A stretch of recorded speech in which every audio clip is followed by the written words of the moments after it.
So தமிழக BJP தலைவராக வந்து தற்போது முன்னாள் ஐபிஎஸ் அதிகாரியான அண்ணாமலை இருந்து வருகிறார்.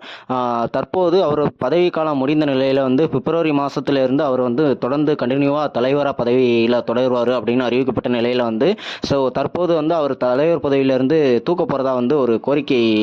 ஒரு தகவல் வெளியாகிருக்கு. அதாவது என்ன அப்படின்னா, எடப்பாடி பழனிசாமி வந்து 2026 வந்து பிஜேபி கூட கூட்டணி வைக்கணும் அப்படிங்கிற மாதிரி வந்து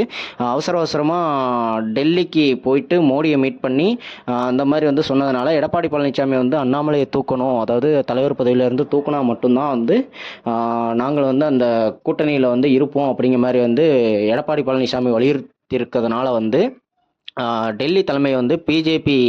மாநில தலைவர் பதவிக்கு வந்து அண்ணாமலையை தூக்கிட்டு நயினார் நாகேந்திரன் அல்லது வானதி சீனிவாசன் இவங்க 2 பேத்துல யாராவது ஒரு ஆளுக்கு வந்து மாநில தலைவர் பதவி கொடுக்குற மாதிரி வந்து ஒரு ஐடியாவில் இருக்காங்க. அது மட்டும் இல்லாமல் அண்ணாமலையை தூக்கிட்டு அண்ணாமலைக்கு வந்து மத்திய அமைச்சர் பதவிகளில் ஏதாவது ஒரு பதவி வந்து வழங்கப்படலாம் அப்படிங்கிற மாதிரி வந்து தகவல் வெளியாகிருக்கு.